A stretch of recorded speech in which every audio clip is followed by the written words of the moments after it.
Noite a todos aí. Hoje nosso papo de basquete é sobre um dos temas aí que os técnicos falam muito, que é a parte de tomada de decisão. A gente sabe que é um tema bastante amplo, né? Tomar decisões é muito difícil. Nossa vida está repleta delas, né? Tomar decisão por alguma coisa. Então, imagine no basquete aí que um jogo complexo, um jogo de várias alternâncias aí de que necessita desde a parte individual, desde a parte coletiva, né? Então o Eran é uma das pessoas mais qualificadas aí para falar disso, há anos trabalhando na base do Paulistano, Palmeiras, e já tive a honra de trabalhar com ele na seleção, com atletas sub-17, sub-18, sub-19. E então o Eran é uma pessoa que tem essa vivência no esporte, até com, com experiência aí na NBA, Summer League, então tem muito a falar sobre isso aí. Boa noite, Eran. Boa noite, Fabinho. Obrigado aí pelo convite, obrigado pelas palavras. Vamos lá, vamos ver o que a gente consegue trinchar desse tema aí. Então, é um tema bastante amplo, né, Eran? Se a gente for pensar, tomada de decisão no basquete aí, na iniciação, 8, 9, 10 anos, a gente já tem que tentar influenciar nosso aluno, nosso atleta aí para ter uma boa leitura de jogo, para ele não ser um atleta que fica só no improviso. Ele tem que ser criativo, mas dentro de alguns conceitos do jogo, né? Por mais simples que seja, essa questão do, da criatividade faz parte da tomada de decisão. Então, a gente também ouve muito falar assim nos basquete europeu, basquete americano, Popovich falando que o atleta tem meio segundo para tomar uma decisão. Então, você pode situar um pouco essa questão aí da criatividade dentro de um conceito, dentro das possibilidades do jogo? Posso falar um pouco da minha opinião. É, Temos que dividir nas categorias mais novas e depois chegando quanto mais próximo do profissionalismo, do basquete profissional, e diferenciar no sentido de, nas categorias mais novas, a gente tem ainda menos, vamos dizer, experiência em tomadas de decisão, mas a gente precisa dar mais liberdade. Isso da escolha de fundamentos, mas principalmente na escolha do sistema de jogo, né, que permite que não engessa muito o trabalho dos meninos. Chegando mais próximo do basquete profissional, na minha opinião, e já falando lá das categorias 17, 19, temos que permitir ainda uma tomada de decisão, temos que favorecer, mas ao mesmo tempo temos a obrigação também de ensinar os jogadores como é o jogo profissional. E o jogo profissional, a gente sabe muito bem que ele é um pouco mais disciplinado taticamente, né? Apesar de às vezes parecer estilo livre, principalmente falando do americano, menos do europeu, mas ele é um estilo livre dentro de alguns conceitos treinados. Então, o jogador, às vezes, nessas categorias 17, 19, ele tem dificuldade de aprender, de largar o que ele aprendeu nas categorias mais novas de jogo livre e começar a ser um pouco disciplinado. E essa é esse equilíbrio é o grande segredo, assim, a grande tarefa do técnico dessas categorias, de saber não podar, de saber manter ainda um certo área de uma liberdade de trabalho, mas ao mesmo tempo já ensinando e desenvolvendo para aproximar do basquete profissional. Então, eu acredito que para nós começarmos a falar um pouquinho, né, mais específico, a gente pode falar um pouquinho da parte individual, né?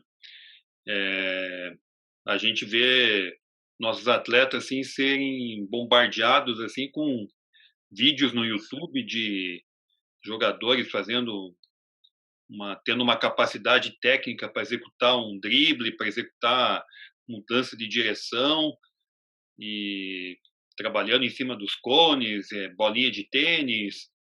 E na verdade é assim, né? Esse treino é bom para fazer aquela habilidade que ele está demonstrando no vídeo. Mas o grande segredo é você conseguir colocar dentro de um sistema ou dentro de uma situação de jogo. Não adianta você ter um bom drible entre os cones, fazendo um bom zigue-zague muito veloz, mas se você não conseguir levar para dentro do jogo, né? Então a escolha do fundamento, a escolha, por exemplo, numa bandeja, qual tipo de finalização o atleta vai ter, que a gente tem que dar muita ênfase, né? E é engraçado que a gente vê aqueles jogadores, acho que todos os técnicos conhecem, né?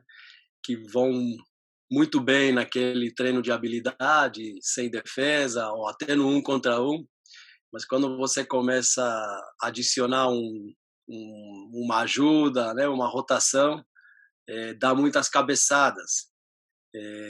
Tem envolvido nisso a parte física, claro, né? Claro que ainda não, por exemplo, às vezes ele sabe que ele tem que parar, às vezes ele sabe que ele tem que mudar de direção, mas ele não consegue. Fisicamente ele não consegue, ou tecnicamente ele não consegue. Mas tem também uma parte de tomada de decisão, né? Onde ele não entende que ele não dá para ele continuar com aquela ideia que ele teve quando ele iniciou o movimento. E agora ele tem que mudar. Agora ele tem que tomar uma decisão diferente. Se é passar a bola, se é fazer uma variação, se é hesitação, né, para criar uma situação um pouco, uma visão um pouco diferente para a defesa. Então tem essas dois aspectos, né, que influenciam tanto o físico técnico e a tomada de decisão. Então daí, por exemplo, né, para esses atletas que têm essa boa habilidade de corte e que não consegue transformar no jogo, para o jogo, a gente, pelo menos eu, tento trabalhar muito na questão de 1 contra 1 ou de 1 contra 2, a questão dele sair numa vantagem, né? Então, por exemplo, no 1 contra 1, um jogador sai de trás dele, ele tem que tomar uma decisão mais rápida. O 1 contra 2, nessa mesma situação, a gente coloca uma ajuda vindo do lado contrário para acelerar esse processo cognitivo, né? Você procura trabalhar dessa forma? Você tem outras formas de trabalhar? O que eu mais gosto mesmo, onde eu acho que mais a gente consegue enxergar a tomada de decisão, ou a dificuldade na tomada de decisão, são nos exercícios de superioridade, né, ou inferioridade numérica, onde a defesa já está numa desvantagem, está precisando de uma rotação, e aí, com essa rotação que a gente vê de fato a tomada de decisão, né? se o jogador primeiro consegue perceber o que tem que ser feito, né? Se é passe ou se continuar com a bola, basicamente, e depois como fazer. Então, a tomada de decisão tática, né? E a tomada de decisão técnica, a escolha do fundamento, né? De como fazer esse, esse conceito que ele quer executar taticamente, como fazer isso na prática. Então, eu gosto muito de superioridade, eu trabalho bastante. Se não for em superioridade, até com talvez às vezes não precisa ter superioridade numérica, mas já estamos colocando uma situação de desvantagem, né, para a defesa precisar recuperar. Um close out, né, é uma situação quando o jogador sai no close out e a gente obriga ele a sair de maneira agressiva para realmente tomar o corte. E aí, quando ele toma esse corte, já tem uma tomada de decisão aí, nesse momento, do jogador que está recebendo a bola. Se ele vai chutar, se o jogador está longe, se ele vai cortar para o fundo, vai cortar para o meio, todos esses detalhes que conhecemos. Então, já temos essa tomada de decisão na recepção, e aí a tomada de decisão depois do corte, né? Se houve corte. E a tomada de decisão dos outros envolvidos, né? Dos outros jogadores sem bola, né? A movimentação sem bola, saber movimentar, saber tomar a decisão certa, como movimentar, se é movimentar no perímetro, se é cortar para dentro, afastar, backdoor, o pivô rodando lá embaixo, né? Todos esses outros aspectos da tomada de decisão. Então, são esses tipos de exercícios que eu uso bastante para treinar e para avaliar, né? Como está sendo o processo, como está sendo o desenvolvimento desse aspecto do jogo. Ainda continuando só mais um pouquinho nessa parte individual, né? Em outras conversas nossas eu já escutei, né? Principalmente na questão da bandeja, né? A gente vê hoje muita variação de bandeja, Eurostep, o passo zero, né? Que também vai adicionar bastante variações aí na bandeja de um tempo e o famoso floater, né? Porque o atleta, assim, numa questão de comodismo, quando vê essa ajuda, tende a fugir, né, um pouco da questão do contato, né? E uma coisa que a gente tem que pensar nessas situações de 1 contra 1 é trabalhar também, penso eu, né, um pouco de agressividade para ele ser confiante, né? E às vezes o floater não é essa questão, não é um fundamento assim que deva ser usado todos os momentos. Óbvio que é uma arma muito importante, assim, né? Quem domina essas bolas aí, igual o Marcelinho Huerta, só para dar um exemplo, tem uma grande vantagem. Então, é uma questão importante, assim, que a gente tem que perceber e passar um pouco para os atletas, né? Isso, mais uma vez, a questão do equilíbrio que o técnico, que o formador tem que considerar. Estamos nesse momento agora, essa moda aí de tomada de decisão, mas eu tento tomar cuidado para não perder, para que o jogador não opta sempre pela decisão mais light, vamos dizer assim. Eu tenho essa preocupação para o jogador não perder a agressividade, não perder a capacidade de jogar com contato, de proteger a bola, de finalizar com contato físico, né, de esconder a bola, porque, para ser sincero,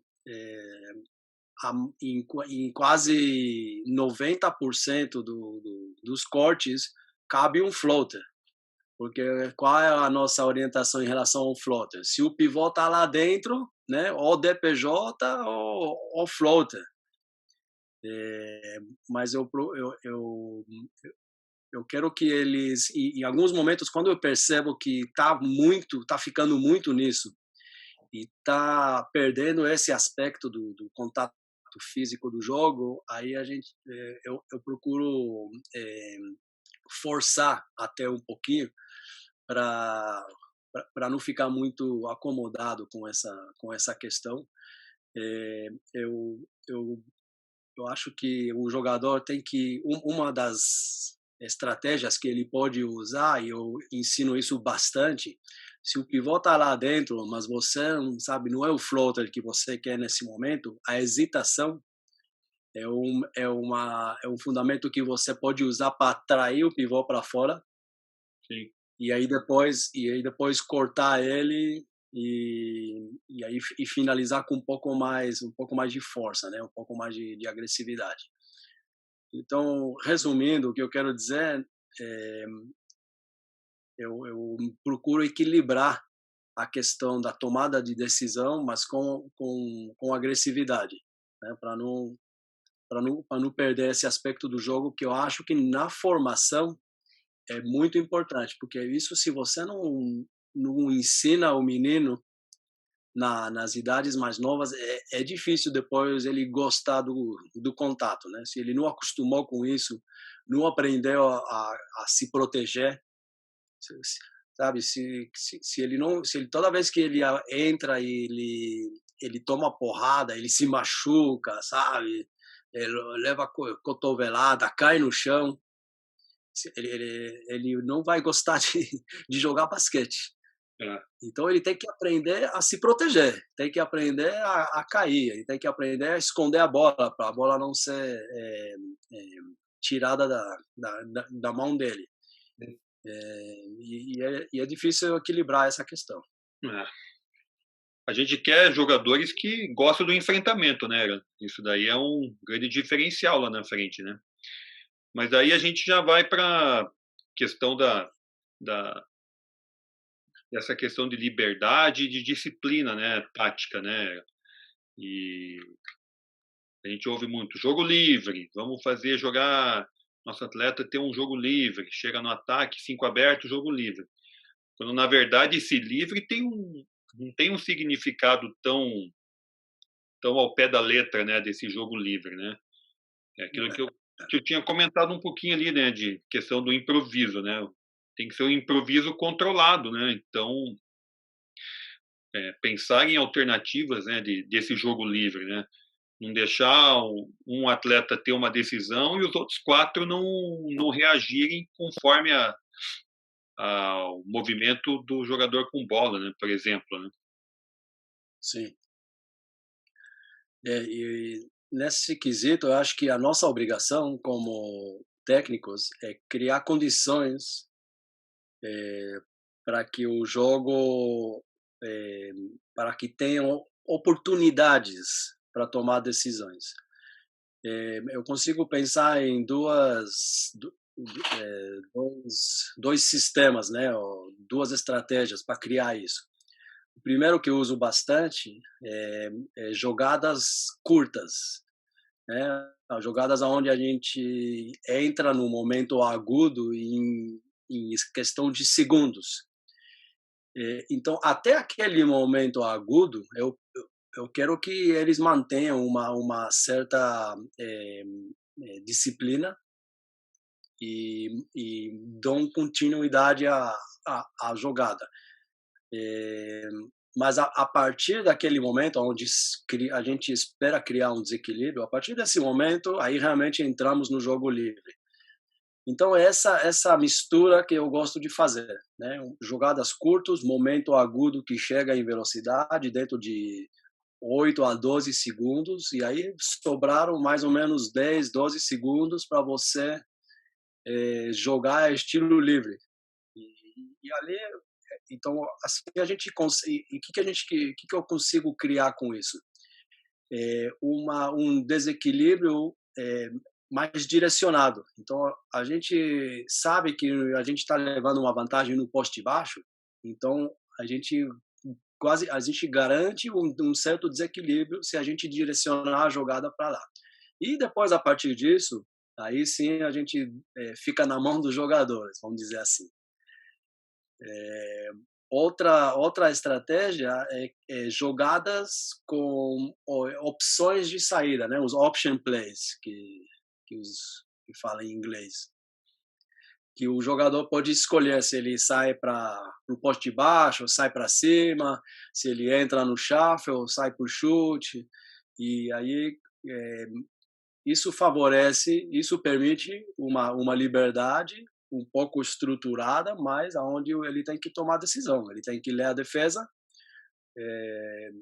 e o passador também tem que perceber o que está acontecendo, os bloqueadores precisam ter leitura e tomar decisão de acordo com o que está acontecendo, e tem toda uma reação em cadeia e tomadas de decisões.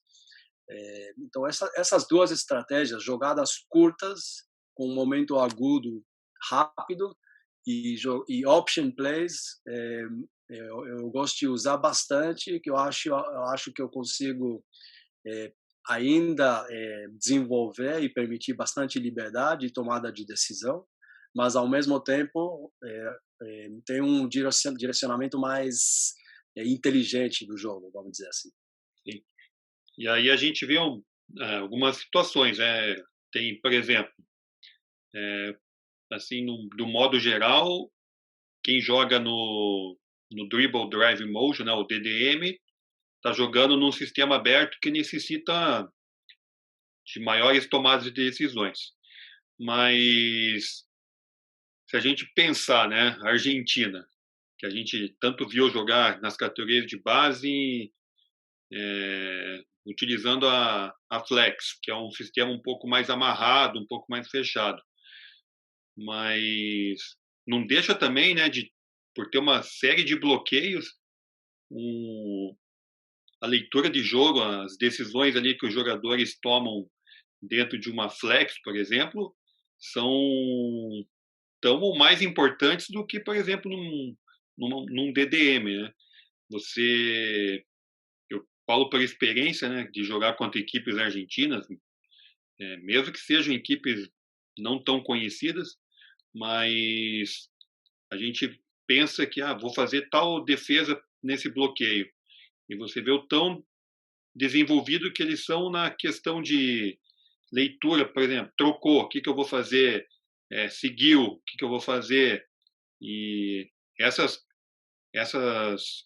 capacidades de leitura tem que ser bem trabalhadas, né? E esses option plays também, né, envolvem essas situações, né? Eu acho que são dois desequilíbrios diferentes do jogo, né? O flex é mais a leitura dos bloqueios, né? De saída de bloqueio. E o DDM é mais a questão de um contra um, isolation, cortar e passar, movimentação sem bola. Tem tomada de decisões nos dois sistemas, mas os desequilíbrios que fazem a diferença. São estilos diferentes de desequilíbrio de defesa.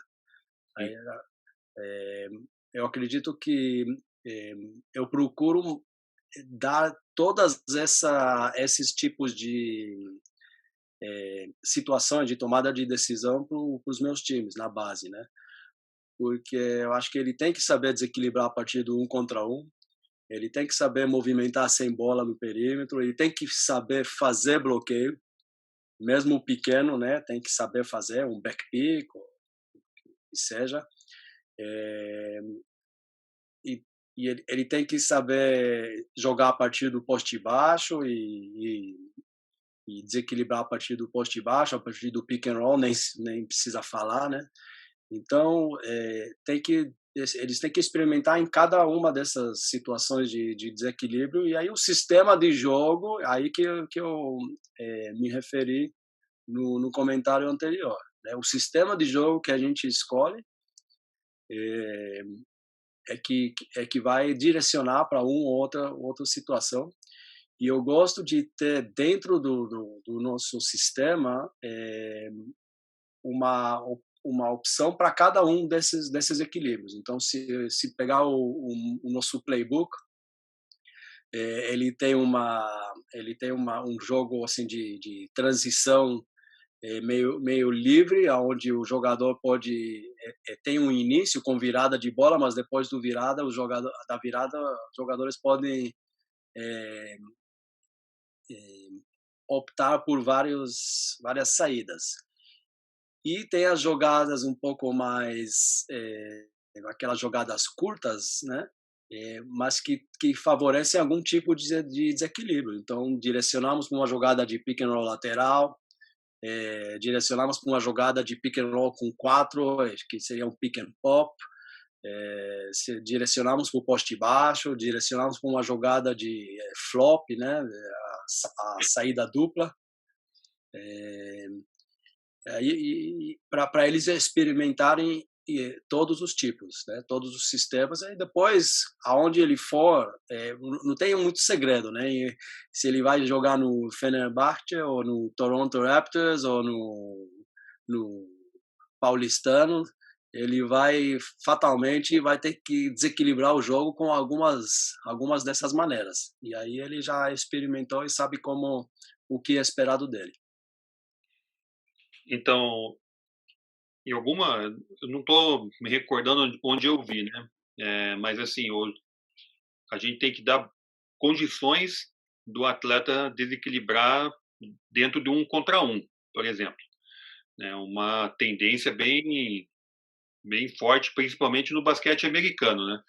Mas, ao mesmo tempo que os atacantes estão evoluídos, a defesa hoje também tem evoluído bastante. Não é tão simples assim passar pelo jogador, né? E aí a gente chega no famoso pick and roll, né, Ira? Que hoje é uma arma utilizada aí, acho que principalmente no adulto, NBB, Euroliga, 80% do jogo é definido em cima de pique, né? Desequilíbrio em cima de pique. E a leitura de jogo, as decisões ali não é somente da dupla que está jogando pique, né? Depende de outras ações. Por exemplo, no Paulistano, vocês desde cedo trabalham algumas situações que são similares ao adulto. Você vê dificuldade nos nossos jogadores aqui, já a partir do modo mais geral, assim, os jogadores brasileiros na base jogarem um bom pick and roll? Não, nas categorias mais novas, a gente não utiliza o pick and roll, apesar de que a gente precisa treinar um pouquinho, principalmente a parte defensiva, porque a gente vai encontrar isso nos jogos, mas a gente procura não concentrar muito nisso. Subindo aí um pouco nas idades, aí sim você começa a tocar tocar e treinar nesse assunto, e não vejo nada de errado nisso. Eu acho que faz parte do nosso trabalho, porque a gente sabe que é isso que ele vai enfrentar, né? É isso que ele vai ter que jogar depois. Então temos que introduzir e treinar e ensinar e mostrar quais são as possibilidades.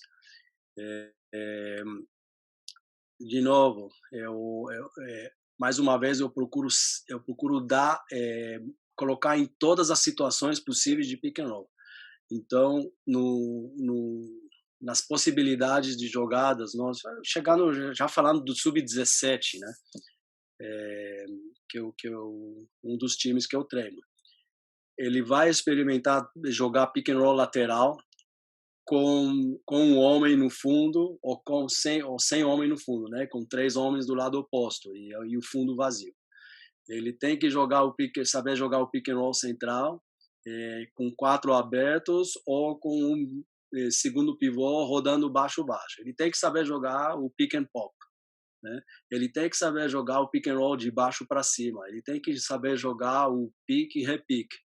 Todas essas situações ele tem que experimentar para saber, para poder aprender, visualizar como é a disposição dos jogadores na quadra em cada situação e aonde são as possíveis saídas.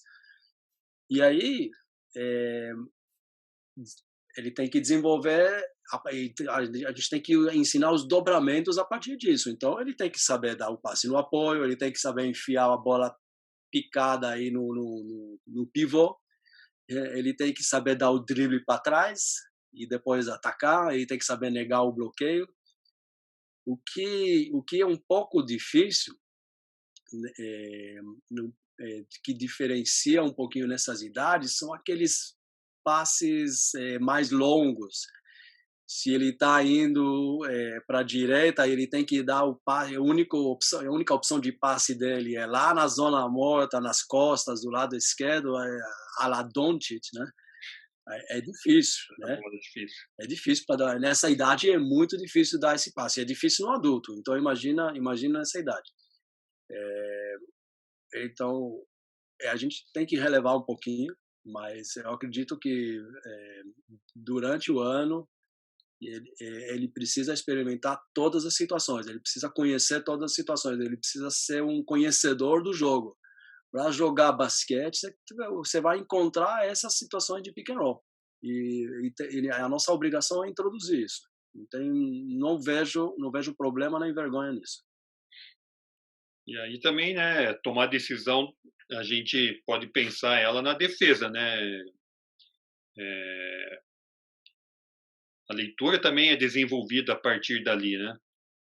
Quantas vezes às vezes é falta de comunicação, mas principalmente jogadores que estão jogando na segunda linha, que estão no lado da ajuda da defesa, esses jogadores têm uma visão, digamos assim, privilegiada da quadra, né? Para ver o que está acontecendo na ofensiva adversária. E às vezes os atletas não conseguem antecipar algumas situações, né? Então, você assim analisando essas questões assim, são possíveis de serem bem trabalhadas. É preciso, além de ter as capacidades físicas e de técnica defensiva, tem que ter a comunicação envolvida, né? Como é que vocês trabalham assim, Era? Fabinho, eu vou te falar, nesse aspecto, a coisa mais importante é a concentração, né? É o empenho para você resolver a situação. Eu falo isso em algumas vezes por dia, eu acho, no treino. Tudo bem, temos uma regra, né, defensiva, um tipo de rotação, só que, além dessa regra, tem uma situação para resolver. Se você estiver empenhado para resolver a situação, aí você vai conseguir antecipar e ajudar a resolver. E sempre procura priorizar ser proativo. Então, não toma uma decisão de não fazer nada. Né? Isso é a pior coisa. Eu prefiro que erra fazendo, né, do que não fazer nada porque achou que a regra era não fazer nada. Então, começa pela concentração do jogador e a concentração começa pela postura e a postura e a cabeça mexendo, né? Essas coisas são fáceis de identificar no jogador. Quando você vê o jogador agachado e a cabeça dele mexendo e os olhos dele estão abertos, você sabe que ele vai resolver a situação. Ele vai errar alguma rotação, tá? Às vezes ele vai exagerar, mas ele 90% das vezes ele vai resolver. Então, e eu acho que é mais importante ensinar isso, né, do que ensinar uma rotação. E quando depois de ensinar isso, aí sim a tomada de decisão fica muito mais fácil. Eu trabalho, agora entrando um pouquinho mais específico tecnicamente na questão, basicamente todo dia a gente faz algum tipo de trabalho com close-out, né? Agora estamos falando da defesa. É claro que ao mesmo tempo a gente está treinando o ataque e tudo que a gente conversou sobre tomada de decisão no ataque. Mas o close-out e começando no 1 contra 1. Então a gente já tem uma tomada de decisão em relação à técnica, né? Mas também uma tomada de decisão em relação à distância, que lado que fecha, né? Que mão que vai levantar, se o jogador perceber o ímpeto do atacante. Quando o atacante pegou a bola aqui, ele levantou a bola para o chute ou ele nem está preocupado com o chute? Você já está vendo que ele vai cortar. Isso é uma tomada de decisão defensiva, né? Isso é uma percepção e uma tomada de decisão relativa a isso. E se você tomou o corte, né, a tomada de decisão de como defender, você já tomou, o atacante está 50-50, ele já passou o ombro. E aí, como é a sua recuperação agora? Né? Tira o contato, vai para o toco, tenta tirar a bola, né? Tem todas essas decisões e começamos com isso em tomada de decisões para o ataque e depois adicionamos a ajuda, né? E as rotações e colocamos com isso a tomada de decisão defensiva em relação às rotações. Mas sempre o início é com a postura, com os olhos abertos e com o empenho de resolver situações, de resolver problemas em prol do time. Então, daí a gente vai também aumentando, né, um pouco a questão da complexidade, né, porque também a gente tem que jogar o jogo conforme o jogo, né, e não é só o técnico, né, conforme o momento do jogo. E aí eu coloco como exemplo o Pablo, né, eu lembrei esses dias daquelas nossas conversas lá, de que quando ele jogava, ele gostava muito de jogar com inteligência, jogar conforme o momento do jogo. E ele estava exemplificando, né, que hoje tem atletas, tem, por exemplo, armadores jovens aí, ou até mais velhos, que gostam de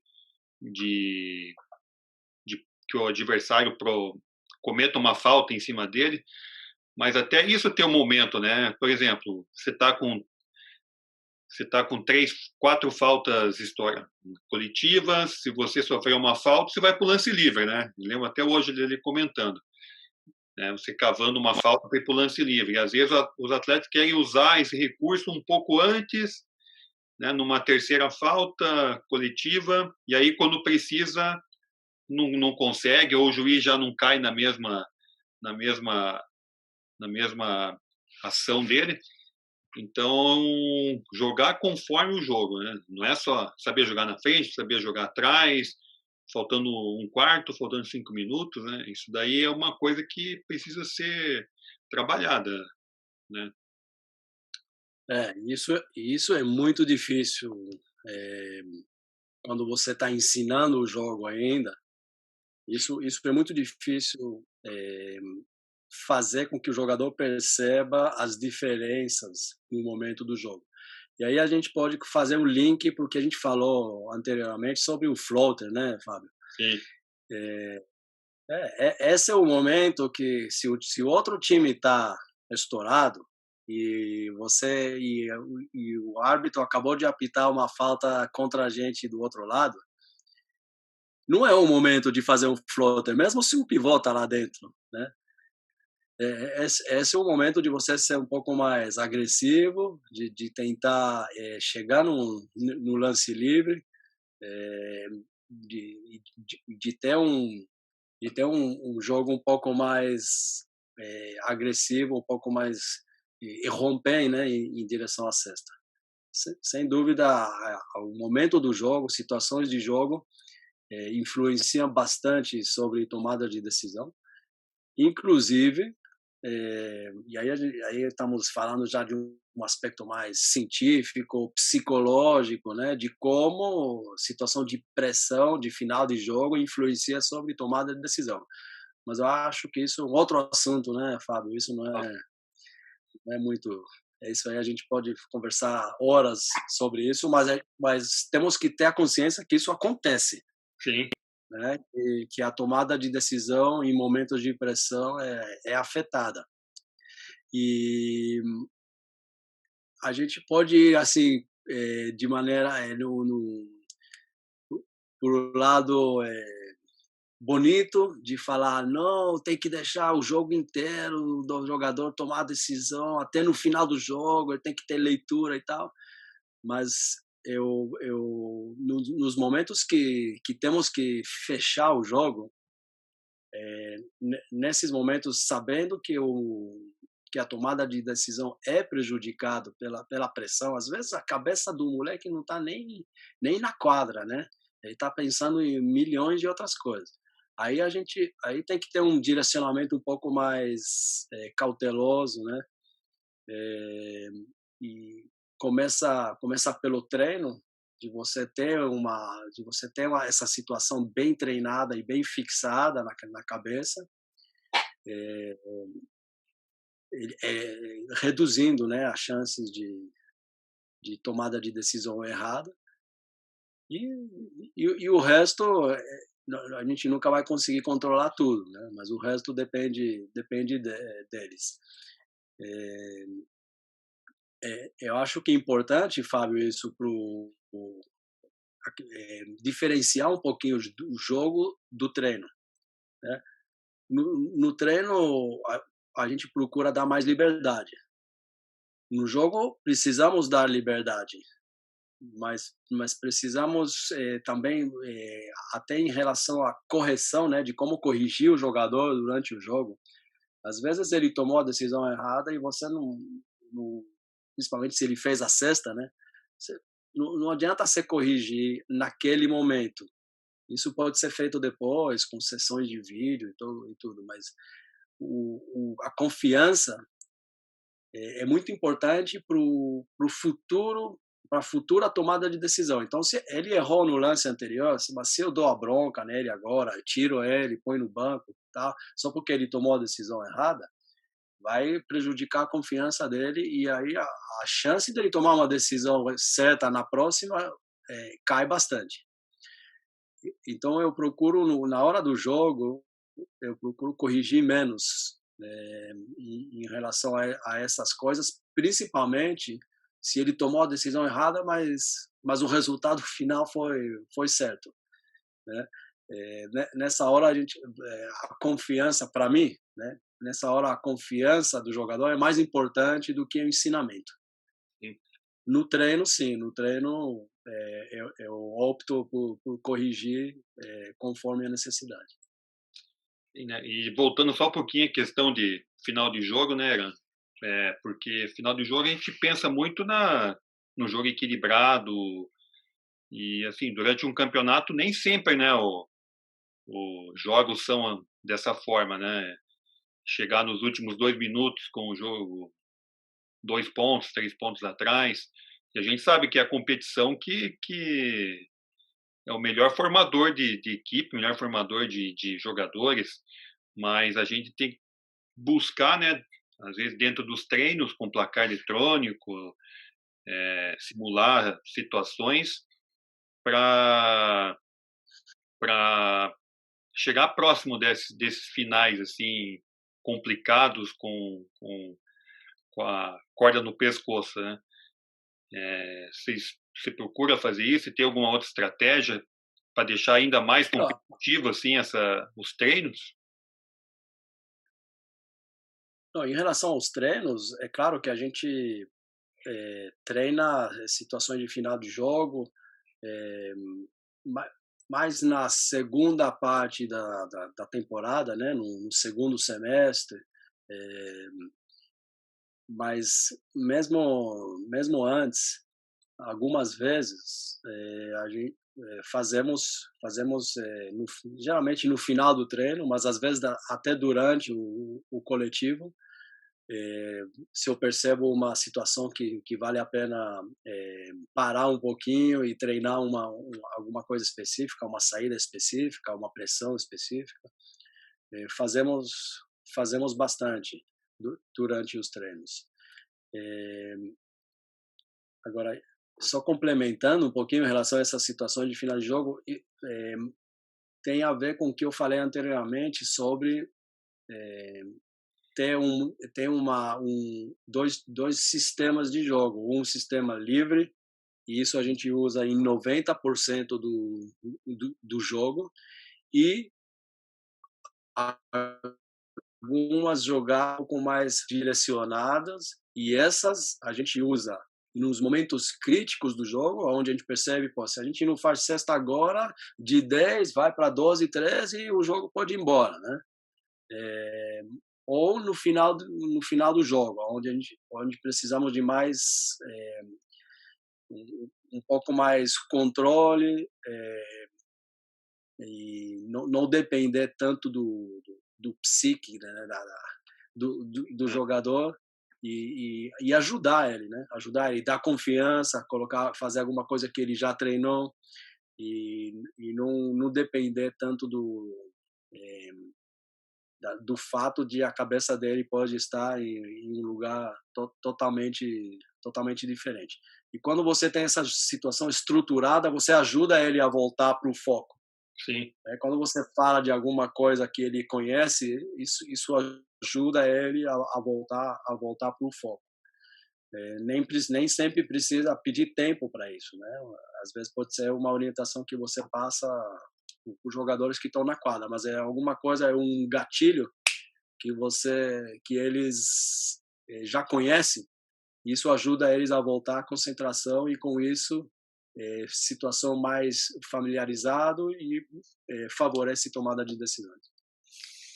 Então, estamos indo para o final, Iera, e acho que, por mais que a gente tenha sido tempo curto e a gente tenha se aprofundado tanto nos assuntos, que nem se falou, mas daí a gente chega, aí já saindo um pouco da parte prática do jogo,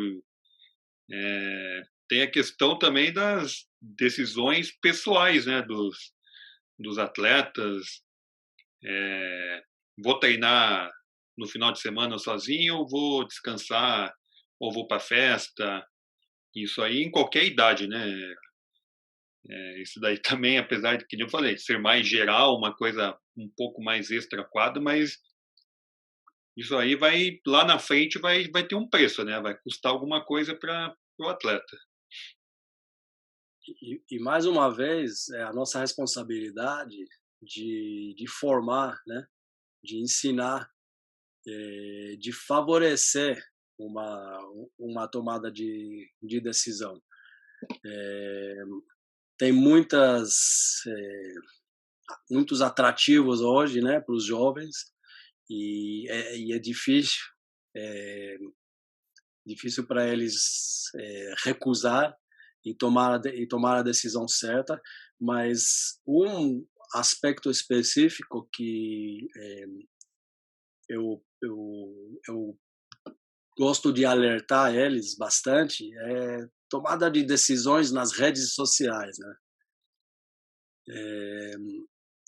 É muito difícil para eles saberem o que pode e o que não pode.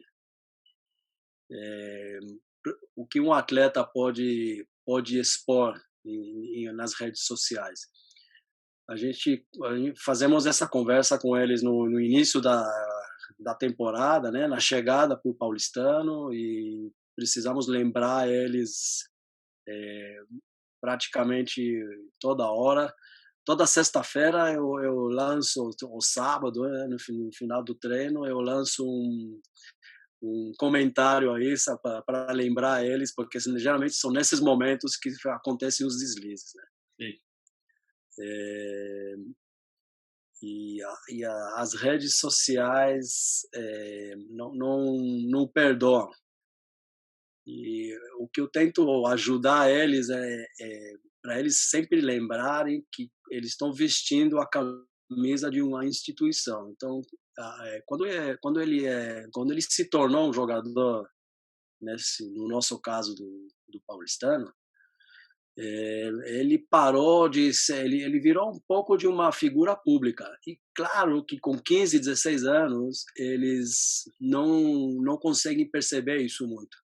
Mas a gente sabe muito bem que o menino de 12 anos, ele olha para o menino de 16 anos como ídolo. E outro, o menino de 13 anos do interior do estado do Amapá, não sei da onde, quando ele encontra um menino do sub-16 do paulistano nas redes sociais, esse cara para ele é um ídolo, né? Esse é o exemplo. E é difícil para eles perceberem isso. É a nossa obrigação de ensinar, de iluminar isso, né, para eles, né, de fazer eles perceberem que essa é a realidade, da mesma maneira que eles olham para os adultos, para o Iago da vida como ídolo, aquele menino do PQP, ele olha para eles como ídolo. E eles estão representando uma camisa, seja o que for. E eles têm essa obrigação, eles faz parte da decisão de vida que eles tomaram de vir jogar no Paulistano, faz parte esses sacrifícios, como você deixa de sair com os amigos na sexta-noite porque tem treino no sábado, e como você deixa de viajar com a família porque tem que descansar no domingo, ou tem jogo. Você também, quando você ingressou no clube, você deixou de ter essa liberdade 100% nas redes sociais, e tem que tomar muito cuidado com tudo que você publica. Então, como eu comentei no início lá, né? A gente tomar decisão não é só no basquete, né? Nossa vida, constantemente a gente precisa escolher o que fazer, né? E vai desde dentro da quadra como fora da quadra. Eu quero te agradecer aí por participar aí com a gente, e é pouco tempo, mas também a gente precisa deixar num tempo legal para todo mundo ouvir, para todo mundo ver, e deixar coisas no ar para a gente se aprofundar em outra oportunidade, né? Então, de novo, agradecendo você aí.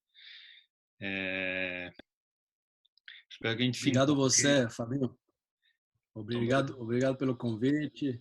Parabéns aí por essa iniciativa. Eu acho que é difícil falar com uma profundidade, né? Acho legal de pegar um assunto pequeno, né? Não pegar umas coisas gerais assim, mas pegar um assunto pequeno e detalhar todos os desdobramentos possíveis, que a gente sabe que tem muito mais, né? Mas já aprofundamos bem, eu acho que esclarecemos bastante coisa, até para nós, né? sim? Dividir essa experiência entre nós é bacana demais. Então, beleza. Valeu, Elan. Um abraço aí. Até a próxima.